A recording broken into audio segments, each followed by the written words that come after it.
Hello, welcome to DS science classes. I am Deepshikha Verma. Okay, so I hope आपने पिछले lecture लगाए हैं, हमारे सारे डिसऑर्डर्स कंप्लीट कर लिए हैं। So today will be talk about how much oxygen and carbon dioxide is deliver. हमें आज पढ़ना है कि कितनी carbon dioxide and oxygen deliver होती है हमारी सेल्स एंड सेल्स से लंग्स तक। ओके, सो पिछले लेक्चर आपने लगा लिए हैं, तो आपने उसमें क्या देखा है? अस्थमा, जो कि हम कंप्लीट कर चुके हैं डिसऑर्डर्स को, एंड एम्फीजमा, एंड थर्ड हमारा था how much occupational respiratory disorders. Occupational respiratory disorders क्या क्या होते हैं, कैसे होते हैं, वो भी देखे हैं। देन उसके बाद हमने पढ़ा है बैंड्स, और एक और हमने डिसऑर्डर पढ़ा है, ठीक है, जिस डिसऑर्डर को हम क्या बोलते हैं? Altitude sickness. ठीक है, तो ये सारे डिसऑर्डर्स आपने देखे हैं, और उसमें आपने पढ़ा है जो हमारा फर्स्ट डिसऑर्डर था अस्थमा, उसमें हमने क्या देखा था कि अस्थमा के पेशेंट जो होते हैं वो रेस्पिरेशन कैसे करते हैं, उनके अंदर ऐसा क्या मैकेनिज्म होता है जिसके कारण रेस्पिरेशन में थोड़ा प्रॉब्लम आता है। सेकेंड हमने देखा था एम्फीजमा। एम्फीजमा के पेशेंट के संग क्या होता है और ये किन्हें होता है, तो हमने देखा था ये जो स्मोकिंग करते हैं उनको होता है, और किस कारण से? स्मोकिंग के कारण से उनकी बॉल्स होती है जो टूट जाती है, किसकी? एल्वुलाई की, तो उन्हें एम्फीजमा बोला था उस रोग को, ठीक है, डिसऑर्डर को। एंड थर्ड हमने देखा था ऑक्यूपेशनल रेस्पिरेशन डिसऑर्डर। इसमें हमने क्या देखा था? जो ऑक्यूपेशनल होते हैं जो डिसऑर्डर्स, जैसे जो लोग काफ़ी टाइम से काम कर रहे होते हैं किसी इंडस्ट्री में, तो उनके अंदर जो भी पार्टिकल इंटर करते हैं उस कारण से क्या बन जाते हैं? सिक्रीशन होता है, एंड WBCs क्रिएट होते हैं, वहाँ पे एक इन्फ्लामेंट क्रिएट कर देते हैं, सूजन आ जाती है, जिसके कारण हमें गठाने बन जाती हैं। ठीक है, तो रेस्पिरेटरी ट्रैक में जो डिस्टर्बेंस आ रहा है, जिस कारण आ रहा है, उसे हम क्या बोलते हैं? Occupational respiratory disorders. ठीक है, क्लियर है। फोर्थ हमने देखा था एल्टीट्यूड सिकनेस। एल्टीट्यूड सिकनेस में क्या होता है? जब भी कोई नॉर्मल हाइट से थोड़ा और हाइट में जाता है कोई भी पर्सन, तो क्या होता है? उसकी जो ब्रीथिंग रेट है वो बढ़ जाती थी। क्यों बढ़ जाती थी? क्योंकि ब्रीथिंग में थोड़ा प्रॉब्लम आने लगती थी नॉर्मल से, क्योंकि उसके अंदर किसकी वैल्यू? प्रेशर बढ़ रहा है, मतलब प्रेशर कम हो रहा है। यहाँ पे प्रेशर नॉर्मल था, ऊपर जाने में प्रेशर कम हो रहा है, जिसके कारण उसको सांस लेने में दिक्कत आ रहा था। तो उसके अंदर क्या क्या कंडीशंस फॉलो हो रहे थे वो हमने देखे थे कि किडनी होती है, वो सिक्रीशन करती है, उसके सिक्रीशन से बोन मेरो पर इफेक्ट पड़ता है, बोन मेरो का फंक्शन स्टार्ट कर देती है, वो सेल्स को सिक्रीशन करना, सेल्स को बनाना, इन्फॉर्मेशन उनका करना, सब ये सब क्लियर है। ठीक है, तो ये हमने देखा था एल्टीट्यूड सिकनेस में। एक हमने फिफ्थ लास्ट देखा था हमने, वो था बैंड। बैंड में क्या होता है? नॉर्मल हाइट से जब भी कोई नीचे जाता है, गहराई में जाता है, कोई पानी में अंदर जाता है कोई इंसान, और वो स्पीडली जाता है, तो क्या होता है? हमारा प्रेशर क्या होता है? बढ़ता है। प्रेशर बढ़ने के कारण हमने देखा है, हमने पिछले बेसिक लगाए हैं, उसके हिसाब से हमें पता है जब भी किसी भी चीज का प्रेशर बढ़ता है तो क्या होता है? प्रेशर के बढ़ने से हमारा जो गैस की सॉलिबिलिटी है वाटर के साथ, लिक्विड के साथ, वो बढ़ जाती है। और हमें पता था क्या कि नाइट्रोजन सबसे ज्यादा होती है इन्वायरमेंट में, जो नॉर्मल प्रेशर पे तो नहीं सॉल्यूट हो पा रही थी हमारे ब्लड में, लेकिन जैसे ही कोई भी इंसान गहराई में जाता है, पानी में जाता है, तो उसके प्रेशर के बढ़ने के कारण जो नाइट्रोजन है वो ब्लड में सॉल्यूट हो जाती है, मिल जाती है, घुल जाती है, मिक्स हो जाती है। ठीक है, अब जब वो ब्लड में घुल गई तो क्या होता है? जब भी कोई पर्सन डायरेक्ट डीप से अपने नॉर्मल स्थिति पे आता है, स्पीडली आता है, तो क्या होता है? हमारा प्रेशर अचानक से सडनली कम, ज्यादा से कम हो जाता है। और जब भी प्रेशर ज्यादा से कम होता है तो ये जो नाइट्रोजन है वो ब्लड में से निकलने की कोशिश करती है, और जब वो ब्लड में से निकलती है तो बबल्स बना देती है, बबल्स जो कि बहुत ज्यादा पेनफुल होते हैं। इस डिसऑर्डर को हमने क्या बोला था? बैंड्स। क्लियर है? तो ये हमारे 5 डिसऑर्डर हो गए। एक अस्थमा, दूसरा एम्फीजमा, तीसरा occupational respiratory disorders, and fourth हमारा altitude sickness, and last and fifth हमारा क्या देखा हमने? बैंड्स। क्लियर है आपको? सो आज हम अपना डिस्कस करेंगे how much oxygen and carbon dioxide is deliver. कितना कार्बन डाइऑक्साइड एंड कितना ऑक्सीजन डिलीवर होता है हमारी बॉडी में। ठीक है, तो इस हिसाब से हम आगे बढ़ेंगे और देखेंगे कि ऑक्सीजन का कितना परसेंट जाता है और CO2 का कितना परसेंट वापस लंग्स तक आता है। तो पहले तो अपन बेसिक्स का डायग्राम बनाएंगे जो हम स्टार्टिंग से ही पढ़ रहे हैं। क्या ये आपको पता है कि मैं क्या बना रही हूँ? क्योंकि ये जब से हमने ये टॉपिक स्टार्ट किया, ब्रीथिंग एंड एक्सचेंज हो गए थे, तो कई बार ये डायग्राम हम रिपीट कर चुके हैं, तो जब से आपको इस डायग्राम का पूरा मैकेनिज्म आना चाहिए। जब भी डायग्राम बनाए तो आपको दिखना चाहिए कि इसके अंदर क्या क्या चीजें हो रही हैं। ठीक है, तो ये हमारा एल्वुलाई, और एल्वुलाई किससे कनेक्ट है? हमारी है ब्लड वेसल्स से या ब्लड कैपिलरी। ब्लड कैपिलरी क्यों? क्योंकि हमें पता है ब्लड वेसल्स को ब्रांच में डिवाइड होना पड़ता है जब भी एक्सचेंज ऑफ गैसेस होता है, किसी भी चीज का एक्सचेंज होता है तो ब्लड जो वेसल्स है मेरी कैपिलरीज में डिवाइड हो जाती हैं। इस और कैपिलरीज में ही एक्सचेंज होती है चीजों का, गैसेस का और भी मटेरियल्स का। क्लियर है? तो ये हमारी ब्लड कैपिलरी है और ये हमारी क्या है? एल्वुलाई है। ठीक है, अब एल्वुलाई और ब्लड कैपिलरी में क्या रिलेशन था कि ये जो एल्वुलाई है वो ऑक्सीजन को दे रही थी इसमें ब्लड में, जो प्रेजेंट कहाँ पर जा रहा था? आरबीसी पर। ये क्या है हमारी? आरबीसी। आरबीसी में कौन था? हीमोग्लोबिन। हीमोग्लोबिन से ये बाइंड हो रही थी कौन? ऑक्सीजन। और हीमोग्लोबिन मतलब आरबीसी ही लेके जा रहा था सेल्स तक। इसे कहां तक लेके जा रहा था? सेल्स तक। ठीक है, ये क्लियर है आपके?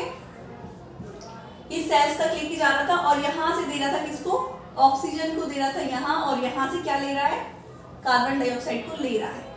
अब ये तो हमने पिछले लेक्चर्स में अच्छे से लगाया था कि कैसे जा रहा था, इसका स्ट्रक्चर क्या है हीमोग्लोबिन का, कितने हीमोग्लोबिन एक आरबीसी पर प्रेजेंट होते हैं और हर एक हीमोग्लोबिन का पार्टिकल कितने मॉलिक्यूल्स को लेता है ऑक्सीजन के, और ट्रांसफर कैसे करता है, क्या 100% दे देता है सेल को या फिर कुछ परसेंट बचा के रखता है। तो हमने पिछले क्लासेस में देखे थे। ठीक है, कितना 4 मॉलिक्यूल्स देता है ऑक्सीजन के, जिसमें से ओनली 1 मॉलिक्यूल्स देता है, किसको डिनोट करता है? सेल को, और 3% वो अपने पास बचा के रखती है। तो नॉर्मल कंडीशन की बात है। लेकिन अभी हमें क्या देखना है कि how much oxygen delivered, how much मतलब कितना ऑक्सीजन डिलीवर होता है सेल्स तक लंग्स से।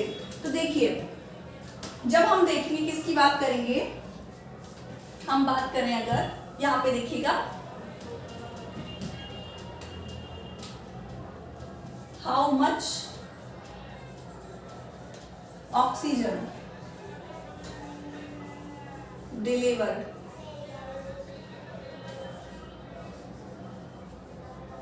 जब ऑक्सीजन की बात करें कि ऑक्सीजन कितना डिलीवर होता है, तो हमारा ब्लड एक बार में, आप ऐसा याद कीजिए, ऐसा समझिए कि 100 ml ब्लड एक बार में कितना ब्लड जाता है, फ्लो होता है हमारे ऑर्गन से टिश्यू तक? 100 ml ब्लड। तो इन 100 ml ब्लड, इन 100 ml, सॉरी परसेंट नहीं, ml ब्लड में जो अपना क्या HB कितना प्रेजेंट होता है?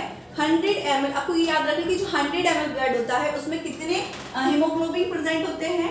15 ग्राम HB मतलब क्या है हमारा? Haemoglobin particles. ठीक है, तो हमारा जो 100 ml ब्लड है उसमें 15 ग्राम HB मतलब हीमोग्लोबिन प्रेजेंट होता है। कितना? 100 ml में कितना? 15 ग्राम हीमोग्लोबिन प्रेजेंट रहेगा। ठीक है, अब हर 1 ग्राम हीमोग्लोबिन में मतलब हर 1 ml में कितना हीमोग्लोबिन होगा, हमें ये देखना है। ठीक है, तो देखिए इन 1 ग्राम हीमोग्लोबिन, 1 ग्राम हीमोग्लोबिन में कितना ऑक्सीजन प्रेजेंट है? क्यों, हम किसकी बात कर रहे हैं? How much oxygen delivered in cell. ठीक है, मतलब सेल्स तक कितना ऑक्सीजन डिलीवर हो रहा है। तो हमने देखा 100 ml ब्लड को हम मेजर करके चल रहे हैं, तो 100 ml ब्लड में 15 ग्राम HB मतलब हीमोग्लोबिन प्रेजेंट रहता है, और हर एक हीमोग्लोबिन के पार्टिकल है, हर एक हीमोग्लोबिन पर कितना ऑक्सीजन प्रेजेंट होगा? तो 1.34 ml ऑक्सीजन इज प्रेजेंट, मतलब 1.34% तो नहीं बोलेंगे, ml 1.34 ml ऑक्सीजन प्रेजेंट रहेगा कहां पर? हर एक हीमोग्लोबिन पर। क्लियर है आपको? इतना समझ में आया? अभी हमने क्या देखा? 100 ml ब्लड में 15 ग्राम हीमोग्लोबिन प्रेजेंट रहेगा और 1 ग्राम हीमोग्लोबिन पर 1.34 ml ऑक्सीजन प्रेजेंट रहेगा। क्लियर है?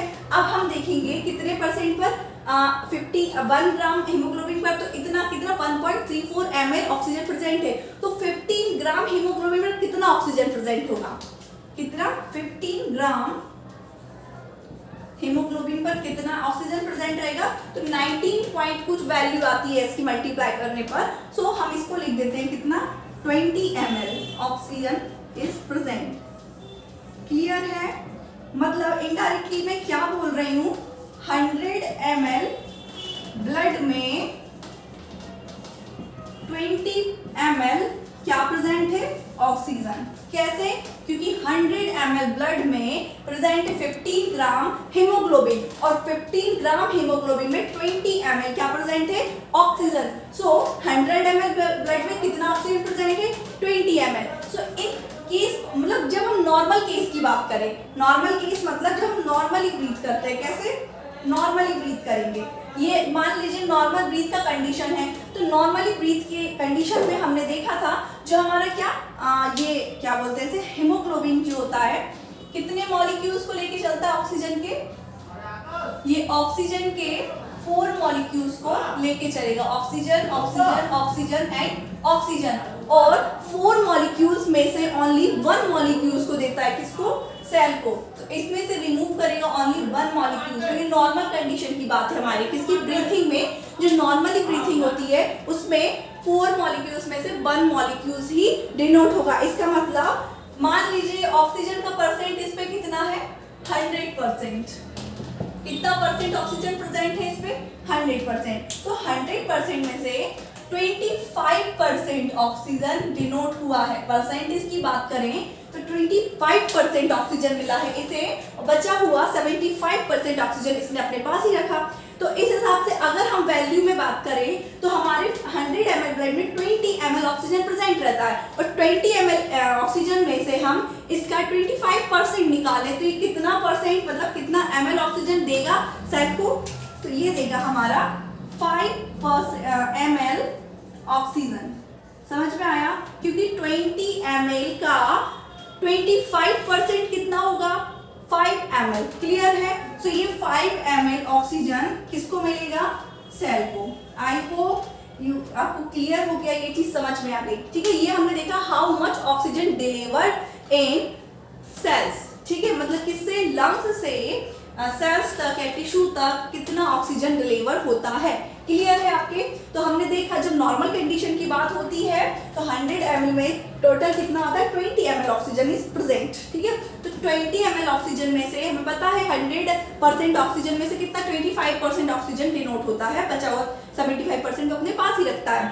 सो क्योंकि ये नॉर्मल कंडीशन है तो 20 ml ऑक्सीजन में से 5 ml ऑक्सीजन ही सेल्स तक जाएगा, क्योंकि 20 ml का परसेंटेज निकाले 25% तो उसका कितना होगा? 5 ml। क्लियर? बचा वो 75% मतलब 15% ही अपने पास रखेगा। क्लियर है आपको? आई होप कि आपको ये टॉपिक क्लियर हो गया कि हाउ मच ऑक्सीजन डिलीवर, मतलब कितना ऑक्सीजन डिलीवर होता है। क्लियर है? अब हम देखेंगे इन केस ऑफ एक्सरसाइज। ये तो हमारी नॉर्मल ब्रीथिंग की बात हुई है।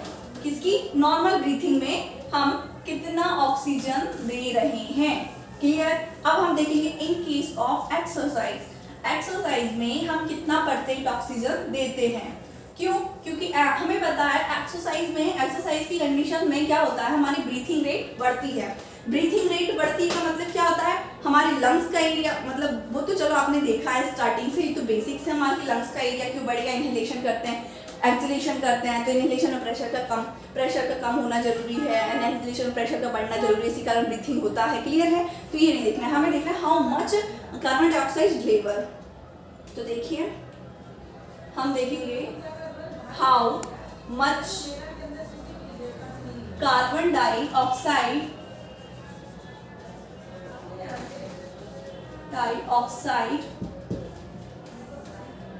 is delivered।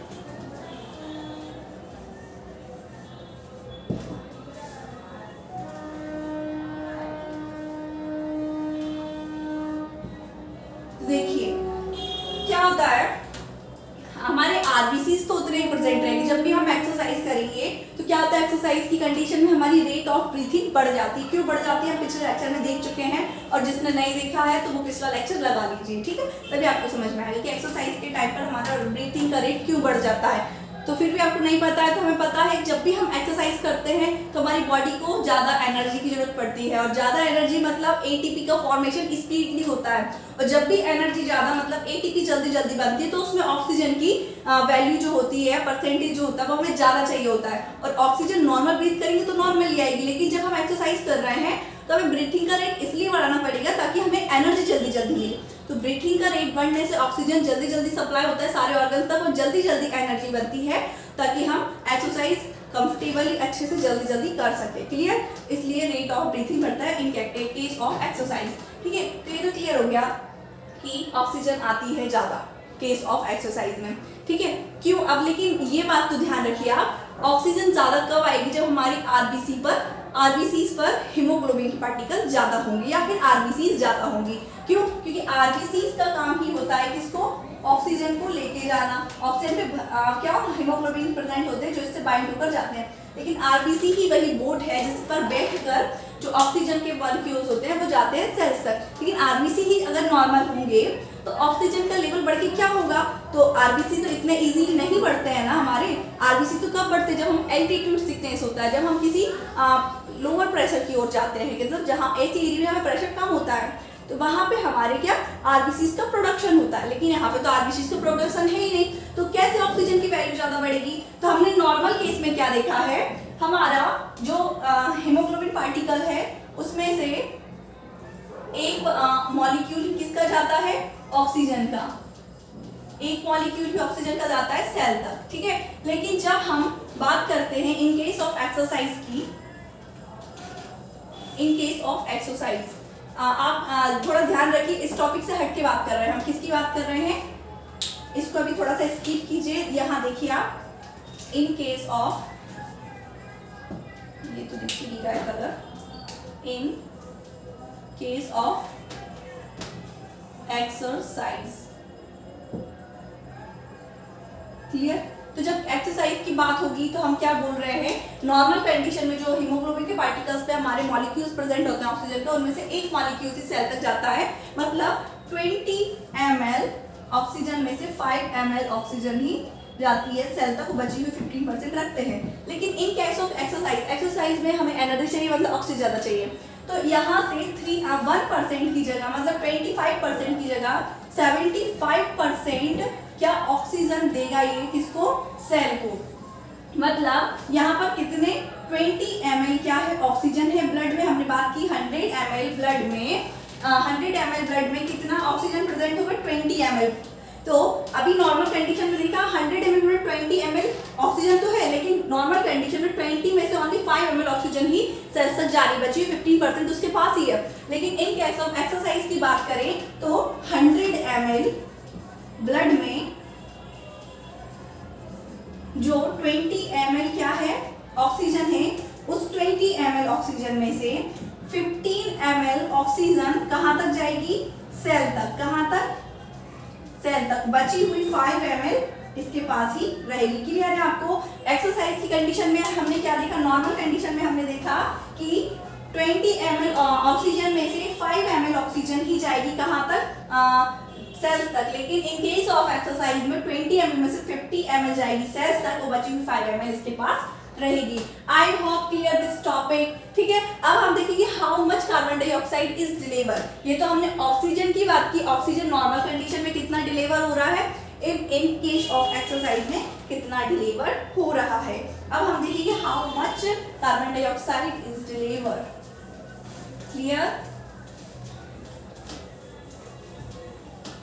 देखिए,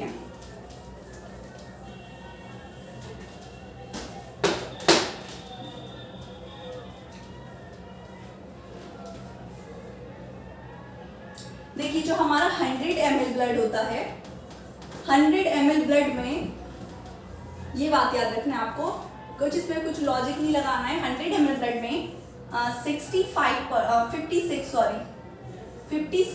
ml क्या प्रेजेंट होता है? CO2, मतलब कार्बन डाइऑक्साइड। ठीक है, और इस CO2 में से फिर जो 56 ml जो CO2 मतलब कार्बन डाइऑक्साइड प्रेजेंट होता है, उसमें से लंग्स तक कितना जाता है?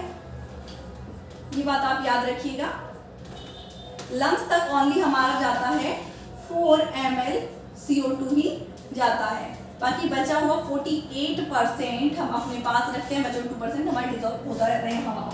क्लियर है? जो हमारा ब्लड में 100 ml ब्लड में कार्बन डाइऑक्साइड का वैल्यू होता है, कितना होता है? 56 ml।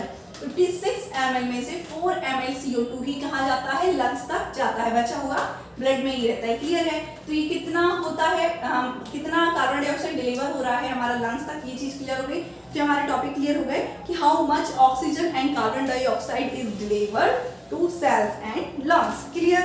अब हम देखेंगे हमारा लास्ट टॉपिक है हमारा इंट्राप्लूरल प्रेशर। आपने अगर देखा है लंग्स का बेसिक स्ट्रक्चर देखे हैं, आपने पूरा breathing and exchange of gases का सारे टॉपिक्स लगाए हैं, तो उसमें आपने बेसिक स्ट्रक्चर ऑफ लंग्स देखे होंगे।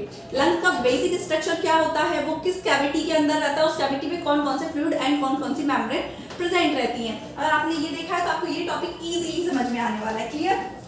आपको याद हो तो जब हमने देखा था लंग्स हमारे कहाँ प्रेजेंट होते हैं, रेस्पिरेटरी सिस्टम में जो हमारे लंग्स होते हैं वो थोरैसिक चैम्बर में प्रेजेंट होते हैं।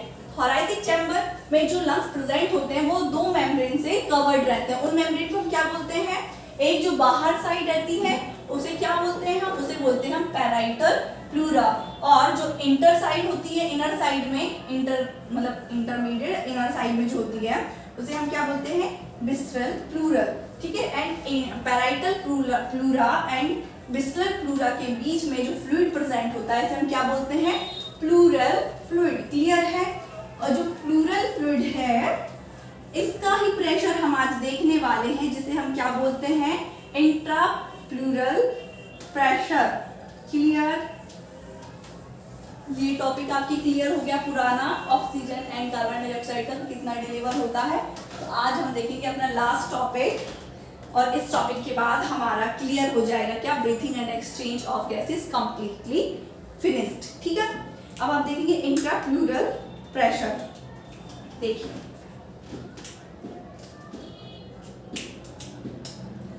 हेडिंग डालिए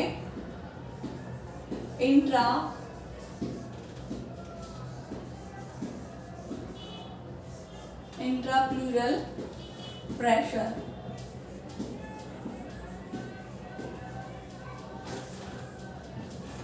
क्या होता है इंट्राप्लूरल प्रेशर? एवरेज आइडिया तो आपको लग गया होगा, बात की है। और जिसने नहीं समझ में आया, जिसने पिछले लेक्चर नहीं लगाए, तो आइए घबराइए मत, यहाँ पे साथ में चलिए, आपको सब समझ में आएगा। देखिए ये जो हमारे लंग्स प्रेजेंट होते हैं, कहाँ प्रेजेंट होते हैं,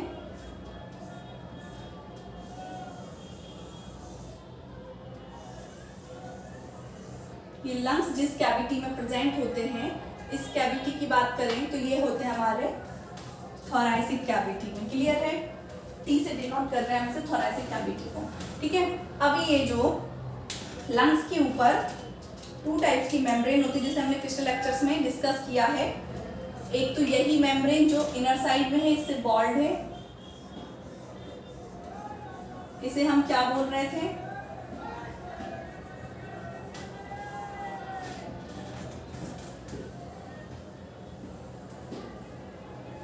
ये जो इनर साइड मेम्ब्रेन है इसे हम बोल रहे हैं विस्ट्रल प्लूरा। क्लियर? इनर साइड जो मेम्ब्रेन है इसे विस्ट्रल प्लूरा, एंड जो एक्सटर्नल साइड मतलब आउटसाइड में जो मेम्ब्रेन प्रेजेंट है इसे हम क्या बोल रहे थे, पैराइटल प्लूरा। क्लियर है? ये हमारी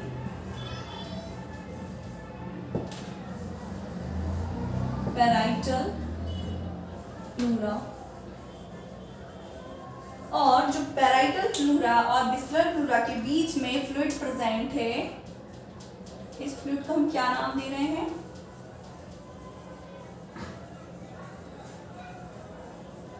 इसे हमने नाम दिया था, क्या नाम दिया था इसे हमने,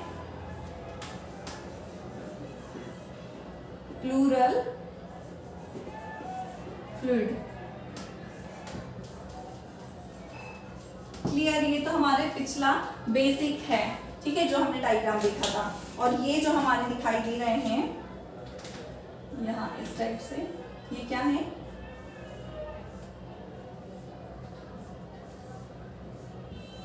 एल्वेओलाई। ठीक है? अब क्या होता है, हमने ये जो एक और बात ध्यान रखिए, ये जो हमारे क्या प्रेजेंट है यहाँ पर, पैराइटल प्लूरा है, वो किससे कनेक्ट रहता है, बाहर साइड एक मसल्स प्रेजेंट होती है जिसे हम क्या बोलते हैं, बोलते हैं एक्सटर्नल इंटरकोस्टल मसल। मतलब इंटरकोस्टल मसल इसे बोलते हैं, जो बाहर साइड होती है रिब्स के, उसे हम क्या बोलते हैं, एक्सटर्नल इंटरकोस्टल मसल। तो ये देखिए, ये क्या है हमारी एक्सटर्नल इंटरकोस्टल मसल। क्लियर? देखिए, ये तो हमारे हो गए बेसिक से डायग्राम। अब हमें देखना है इंट्राप्लूरल प्रेशर क्या होता है। हमने पिछले लेक्चर में बात की थी, जो ब्रीथिंग होता है किससे मिलकर बनता है, breathing inhalation plus exhalation, inspiration and expiration. ठीक है, इंस्पिरेशन मतलब इनहेलेशन, मतलब जब हम ऑक्सीजन को अंदर ले जाएंगे लंग्स तक, टेक ऑक्सीजन इन लंग्स। ये क्या है हमारा इनहेलेशन। क्या है ये हमारा इनहेलेशन। क्लियर? एंड जब हम कार्बन डाइऑक्साइड को लंग्स से बाहर इन्वायरमेंट में निकालेंगे, रिलीज करेंगे, इसे हम क्या बोलते हैं, एक्सहेलेशन। क्लियर? और जब एक्सहेलेशन एंड इनहेलेशन मिलते हैं तो इसको हमने क्या बोला था, ब्रीथिंग।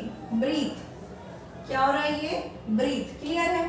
तो ये तो हमारी बात हो गई ब्रीथ की। ठीक है, तो हमने ब्रीथ की कंडीशन में देखा था, जो इनहेलेशन होता है वो किन कंडीशंस में होता है। इनहेलेशन मतलब ऑक्सीजन का अंदर तक जाना, और ऑक्सीजन क्या है, गैस है, और गैस एक जगह से दूसरी जगह कब मूव करती है, जब उसका हायर प्रेशर से उसे लोअर प्रेशर मिलता है। मतलब जहां प्रेशर कम होता है वो उसी साइड मूव करती है। कैसा एग्जांपल दिया था, जैसे हमने यहाँ पर एक परफ्यूम छिड़का, परफ्यूम की कंसंट्रेशन यहाँ ज्यादा है, प्रेशर ज्यादा है, और वहां उसका बिल्कुल प्रेशर है नहीं, मतलब कम प्रेशर है।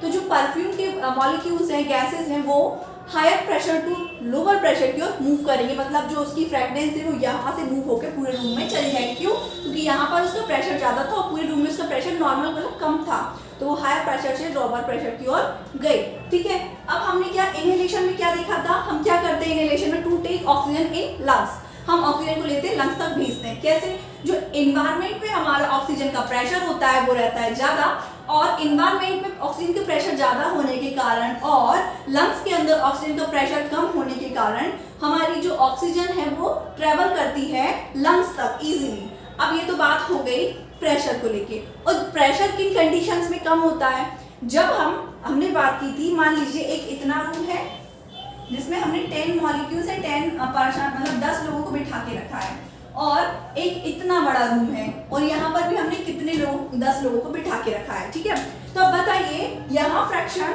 ज्यादा होगा या यहाँ ज्यादा होगा, यहाँ होगा। क्यों? यहाँ पर वॉल्यूम कम है और पब्लिक ज्यादा है, और यहाँ पे वॉल्यूम ज्यादा है, पब्लिक नॉर्मल जितनी थी कांस्टेंट है। ठीक है, तो यही बात हो रही है, जो गैस है वो higher pressure to lower pressure तो जाएगी, और प्रेशर नॉर्मल कब होगा, लोअर कब होगा, कम कब होगा, जब इंटरनल कैविटी का प्रेशर जो वॉल्यूम है वो बढ़ेगा। वॉल्यूम कैसे बढ़ता है, हमने पिछले लेक्चर में बात की थी, जो हमारे इंटरकोस्टल मसल है एक्सटर्नल साइड के, वो किससे कनेक्ट होते हैं, रिब्स से। यहाँ पर ऐसे रिब्स प्रेजेंट होते हैं, और रिब्स से कनेक्ट होते हैं इंटरकोस्टल मसल। और इंटरकोस्टल मसल का काम क्या होता है, इनका काम रहता है कॉन्ट्रैक्ट करना, ये कॉन्ट्रैक्ट करते हैं। ठीक है, कॉन्ट्रैक्शन से क्या होता है, जो रिब्स होते हैं वो खिंचते हैं।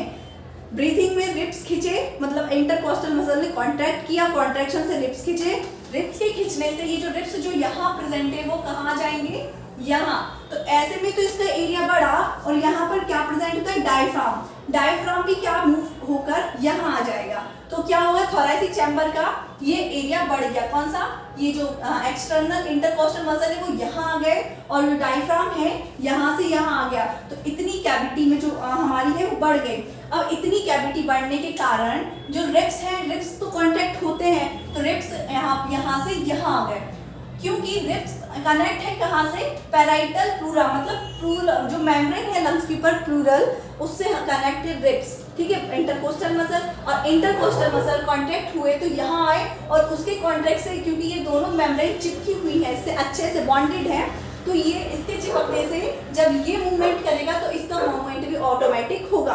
ठीक है, तो जैसे ही खिंच के ये यहाँ आएंगे तो ये जो हमारे लंग्स की मेम्ब्रेन है वो भी खिसक के यहाँ चली जाएगी, जिसके कारण जो हमारी थोरैसिक चैम्बर, इसका तो वॉल्यूम बढ़ा, साथ ही लंग्स का वॉल्यूम भी बढ़ गया। लंग्स के वॉल्यूम के बढ़ने से हमारा क्या हो गया, पूरा एरिया का वॉल्यूम बढ़ा और गैस इजीली अंदर चली गई। क्लियर है आपके, ये वॉल्यूम के बढ़ कैसे वॉल्यूम बढ़ा और वॉल्यूम के बढ़ने से एयर इंटरसाइड गई। अब क्या होता है, ये तो बात हो गई हमारी किसकी, थोरैसिक चैम्बर के बढ़ने की और इनहेलेशन कैसे होता है नॉर्मल, ठीक है। अब क्या होता है, एक क्वेश्चन आता है, हमेशा पूछ लिया जाता है, जो इंट्रा प्लूरल प्रेशर है और जो इनहेलेशन में जो गैसेस जो प्रेशर होता है वो इन दोनों में से कौन सा ज्यादा होता है, ठीक है। मतलब जैसे लंग प्रेशर कहते हैं, लंग एक प्रेशर देता है, क्यों, जब एयर यहाँ से जाती है तो एक प्रेशर कहाँ पड़ता है, आपको ये क्लियर रखना है। देखिए यहाँ पर इजीली समझिए,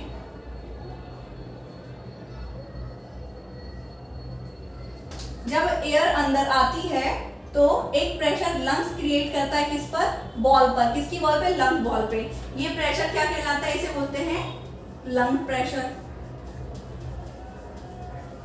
और ये जो एक फ्लूइड है, एक प्रेशर ये लगाता है, कहाँ, लंग्स पर, अंदर साइड, और दोनों ही प्रेशर एक दूसरे के अपोजिट डायरेक्शन में लगते हैं। कैसे, देखिए यहाँ पर ये हमारा फ्लूइड है, मान लीजिए इसके अंदर, तो ये प्रेशर लगाएगा लंग्स के साइड, और ये हमारे लंग्स में एल्वुलाई है और ये प्रेशर लगाएगा इसके साइड। जब दोनों प्रेशर अपोजिट डायरेक्शन में लगते हैं तो क्या होता है, जो हमारे एल्वुलाई है उनका जो वॉल्यूम है वो कांस्टेंट हो जाता है। कांस्टेंट मतलब ऐसा, अब पिछले लेक्चर में हमने बात की थी, जब हम इनहेलेशन करते हैं तो हमारा वॉल्यूम बढ़ता है, लेकिन जब हम एक्सहेलेशन करते हैं तो वॉल्यूम जो बढ़ा, इसको बढ़ने वाले वॉल्यूम को हम क्या बोलते हैं, नॉर्मल से ये यहाँ आ गया तो इसे हम बोलते हैं टाइडल वॉल्यूम। और जब हम एक्सहेलेशन करते हैं तो ये नॉर्मल स्टेट पे आ जाते हैं, नॉर्मल कंडीशन में, मतलब टाइडल वॉल्यूम रिमूव हो गया। और ये नॉर्मल ऐसा होता है कि लंग्स में जो वॉल्यूम था बचा है, जो कांस्टेंट है। ऐसा नहीं था कि जब एक्सहेलेशन कर रहे तो वॉल्यूम बढ़ने से डायरेक्ट ऐसे चला गया, मतलब उसमें कुछ भी नहीं बचा लंग्स के अंदर, वो सिकुड़ गए, तो ऐसी कंडीशन तो थी ही नहीं, कुछ वॉल्यूम बच रहा था। सेम एज एल्वुलाई में भी क्या होगा, एक वॉल्यूम बचा रहेगा, ठीक है। वॉल्यूम क्यों बचा रहेगा ये हम अगले टॉपिक में देखते हैं। ये देखिए, एक प्रेशर लग रहा है यहाँ और एक प्रेशर लग रहा है यहाँ। लंग्स का जो प्रेशर है, मतलब एल्वुलाई जो प्रेशर डाल रही है किस पर, प्लूरल मेम्ब्रेन पर, ये प्रेशर ज्यादा है किससे, ये जो हमारा प्लूरल फ्लूइड के थ्रू प्रेशर लग रहा है लंग्स की मेम्ब्रेन पर, इसके क्यों, क्योंकि जब इंट्रा प्लूरल प्रेशर कम होगा और ये ज्यादा होगा तभी हमारे एल्वुलाई कुछ वॉल्यूम बचा के रख पाएंगे। अगर इसका प्रेशर ज्यादा हो गया, इसका इंट्रा प्लूरल प्रेशर ज्यादा हो गया कंपैरिजन टू लंग्स प्रेशर, तो क्या होगा, जो हमारा एल्वुलाई है वो सिकुड़ जाएगा, जो कि नहीं होता है। क्लियर है, तो आपको याद रखना है जो इंट्रा प्लूरल प्रेशर है वो कम होता है कंपैरिजन टू किसके, lung pressure, lung pressure. Clear है, लंग प्रेशर से जो इंट्राप्लूरल प्रेशर है वो कम होता है। क्लियर, अब हम देखेंगे, हमने जैसा बात की कि जो एल्वुलाई हैं वो कभी अपना पूरा वॉल्यूम नहीं जीरो करती हैं, मतलब उनके कुछ वॉल्यूम बचता है। मतलब वो जब हम एक्सहेलेशन या इनहेलेशन करते हैं या एक्सचेंज ऑफ गैसेस करते हैं तो जो एल्वुलाई है गैस देती है किसको, ब्लड कैपिलरी को, तो उस सिचुएशन में हमारे पास तो गैस बचती नहीं है, और जब गैस नहीं बची एल्वुलाई में तो उसे सिकुड़ जाना चाहिए। मतलब ये कहना चाह रहे हैं, यहाँ पर ये एल्वुलाई है, जब भी ये ऑक्सीजन देगी किसको, ब्लड कैपिलरी को, तो इसके अंदर ऑक्सीजन तो कुछ नहीं बची, नहीं बची मतलब इसको हो जाना चाहिए ऐसे, लेकिन ये नहीं होती। क्यों, हमने पिछले टॉपिक में बात की थी, जो हमारी एल्वुलाई है इस पे कुछ मेम्ब्रेन सेल्स प्रेजेंट होती है।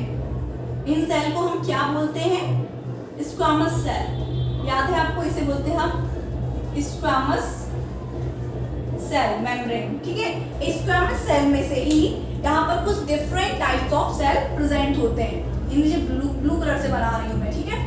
ये जो different types of cells present होते हैं, ये एक केमिकल का सिक्रीशन करते हैं, और ये जो केमिकल है इस पूरी मेम्ब्रेन के सरफेस पर ऐसे चला जाता है, लग जाता है। क्यों लग जाता है, क्योंकि इसी केमिकल का काम होता है, ये म्यूकस टाइप का होता है, वो पूरे वॉल पे जाके चिपक जाता है, और इसको जब ये एक्सचेंज ऑफ गैसेस करता है, मतलब ऑक्सीजन को यहाँ भेजता है, और जिस कंडीशन में इसका कुछ नहीं बचता है तो ये इसका कुछ वॉल्यूम बचा कर रखता है। मतलब अभी एल्वुलाई इतनी है, मान लीजिए उसने ऑक्सीजन दे दी तो वो कम होगा उसको वॉल्यूम, कुछ गया है, लेकिन 100% उसका वॉल्यूम जीरो नहीं होगा। क्यों, क्योंकि ये जो केमिकल रिलीज हो रहा है ये इसके वॉल्यूम को कांस्टेंट बना के रखेगा। इसको हम बोलते हैं लेसिथीन, क्या बोलते हैं हम, जो ये केमिकल है इसे हम बोलते हैं लेसिथीन। क्लियर है? लेसिथीन है ये केमिकल जो इसके कांस्टेंट वॉल्यूम कांस्टेंट रखता है। मतलब अभी इतना है, जब ऑक्सीजन यहाँ से बाहर निकली तो क्या हुई, नॉर्मल से इतना हो गया, फिर कार्बन डाइऑक्साइड आई, फिर वापस बढ़ गया, फिर कम हो गया, फिर बढ़ गया, लेकिन जीरो नहीं होगा।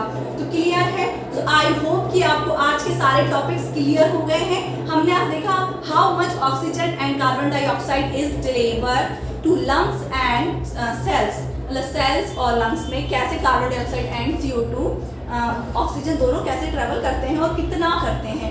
सो इजीली आई होप आपको ये पूरे टॉपिक्स क्लियर हुए। उसके बाद भी आपको कहीं थोड़ा बहुत भी डाउट लगता है तो आप प्लीज़ डाउट सेशन में जरूर बताइएगा, ठीक है। अगले क्लास में हम ये डाउट सेशन रखेंगे या हमारा नया टॉपिक स्टार्ट करेंगे जो ह्यूमन फिजियोलॉजी जो पढ़ रहे हैं उसमें से हमारा जो चैप्टर यूनिट 5 का 3rd है हम वो देखेंगे। उसमें हम देखेंगे कि आगे और भी चीज़ें क्या होती हैं हमारे बॉडी से रिलेटेड। सो आई होप आपको ये सारे टॉपिक्स क्लियर हुए हैं, ठीक है। बस आप अपना संकल्प बनाए रखिए, दृढ़ रखिए कि आपको क्या करना है, मंजिल आपको जरूर मिलेगी, ठीक है। तो thank you so much watching my video.